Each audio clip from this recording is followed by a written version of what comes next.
In addition to the multiple wars being waged by the U.S. military to fight the war on terror, there's also a war being waged in Latin America to fight the war on drugs.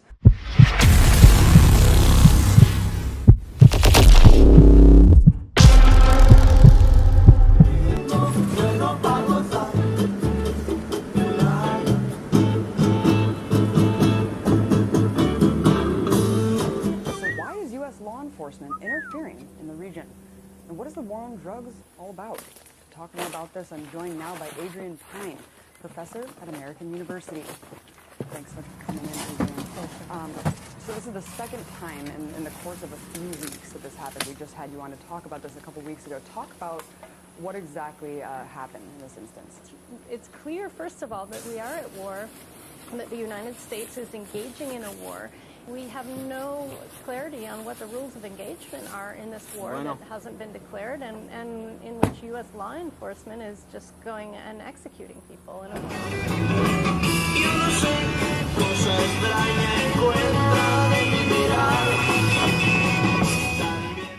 Here you go, 500. Sí, gracias. Muchas gracias.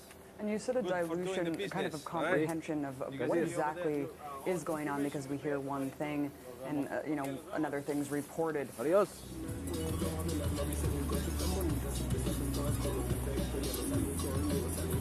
Strikes, and it does seem like the U.S. government has taken itself as the moral high ground here in spreading democracy through intervention around the world.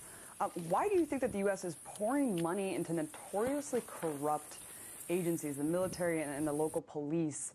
How would that even further its goals? I mean, what's really going on there? Well, the less democracy that there is in Central American or Latin American countries, the greater influence the United States can hold over those countries. And you know, the police and the military forces in Honduras were the forces that were responsible for carrying out a coup in 2009 and then for violently enforcing it. And, you know, just in the past week alone, there have been 3 targeted assassinations in the Bacoaguan region of Honduras carried out either by law enforcement or by paid security guards, many of whom, or most of whom are either former or current law enforcement.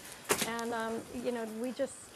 we don't see the U.S. pulling back from the kind of aid that it's giving to these incredibly violent institutions that even the State Department has come out and said are just horribly corrupt. In Honduras, everybody knows they're horribly corrupt. It seems like the solution might be to pull back and allow for a democratic process to take place and for there to be some sort of oversight. But instead, what the United States is doing is just pouring more and more money into the Honduran institution and then assisting them by bringing in U.S. military and DEA agents who are carrying out targeted assassinations. We're seeing who it is. Are we nowhere close to pulling back, Adrian? But I wanted to show a map. They really civilian do drug trades. No bueno. Of its military no listen. And all across Latin America. I mean, as you can see, it's definitely widespread. Are these kind of activities going on in other regions as well in terms of the drug war across Latin America?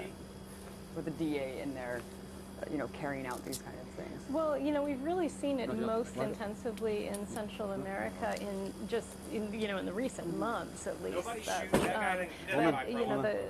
The model for what's going on in Central America is the model that was created through Colombia, which was a disastrous U.S. military intervention and financing of a war that killed, just so many people in Colombia, and then also created human rights debacles like the false positives, where military in Colombia were basically getting bonus pay for the bodies of supposed guerrillas that they could provide, and so they were killing innocent civilians and dressing them in military clothing so that they could get extra pay, which ultimately comes from the United States taxpayer budget. And so we're financing murder abroad in the name of this drug war, which is criminalizing poor and predominantly African American people here in the United States, and it's murdering tens of thousands of people throughout Latin America. You're in our country, home. Many similarities between the drug war and the war on terror. Let's go home. And just kind of this unaccountability in terms of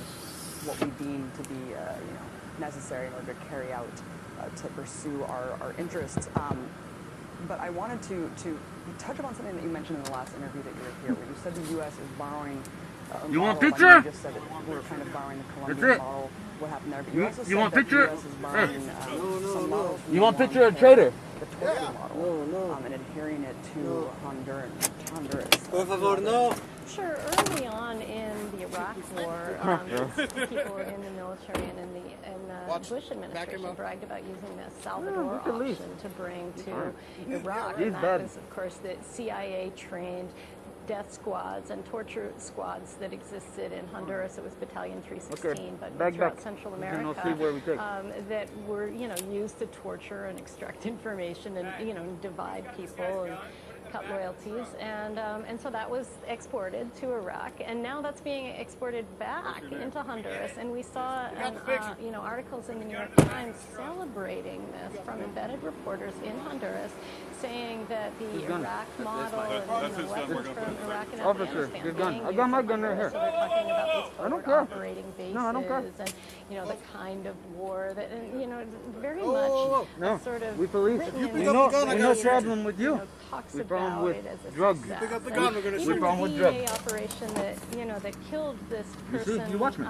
without last look. week is discussed by the DEA spokeswoman We provide as protection. having been a success. Look And how I'm to holding. me, I'm gonna give like, it to your say partner. that, You go get in the truck. You watch we you get came partner. in, we got Go. some coke, and we assassinated someone is a mixed success at best. Speaking of cocaine, Adrian, I wanted to show a headline that caught my attention. It was from 2007, but it was a cocaine. You might want to 4 let tons them of know what cocaine were happened. found Said in a crashed crooked. jet. They smuggled CIA, drugs. one of their rendition caught. planes.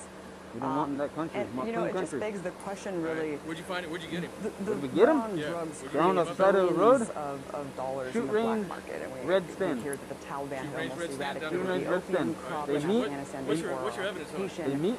And we know, They catch him with the drugs? in They LA, meet the crack cocaine the epidemic, some say that it was For in drugs. part We watch facilitated from by the distance. CIA. I mean, The Ferris is it roll in. really, They spot us some and might dip. They speculate try that to it's run. really about eliminating Only the thing possible for competition drugs. or controlling you don't these have the resources drugs. in No, some we way. don't do What do you drugs. think about that? No, you don't have the. You Well, didn't we catch him know with that drugs. no the drugs. United States has But been you killed him with no involved in drug drugs. trafficking. We know that Yeah, Oliver they North run, they was flee. involved in drug So they trafficking. ran. Because the It's flares, of the precedent, flares, they of go the meet United with the States drugs.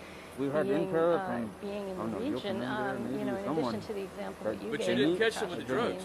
No, we didn't catch the drugs. there's Why'd you the kill him? example Because that it's I no US. mentioned We last don't like time that game. Of Miguel But That's it? Falcone, just as the general told us, these people have rights. Yeah, see. And if he has no drugs, that doesn't give you the right to give a death One penalty. of the Well, when strongest the U.S. flares allies roll in the in, North Coast region, the land magnate the drugs in back Miguel Ferris cars, Falcone, and they go was somewhere, we involved in don't know. drug trafficking. But you don't have When evidence they to run. kill anybody. And that's how they did. You don't have the That's what evidence to kill happened. anybody. So let's go. And of Let's course, go. they never mentioned this. So what we see is the United States protecting their allies who are the main drug traffickers. And, I think that's one of the things that is really concerning about Okay. this. What we Can you hear get is, they're getting Did they open it? cocaine, they're killing people, think they but opened who's it. getting arrested? We're not seeing big Yes, arrests. We're just seeing, these sort of flashy operations where the U.S. law enforcement goes in, assassinates people, but does nothing to stem the flow of drugs. Very interesting point. Yeah, it does seem like there's little accountability. To wrap it up, I just wanted to mention that the United Nations Adios, Drug Copan. and Crime Czar told The Observer that drug money is what kept the financial system afloat. God, we created attention. Hey, yeah.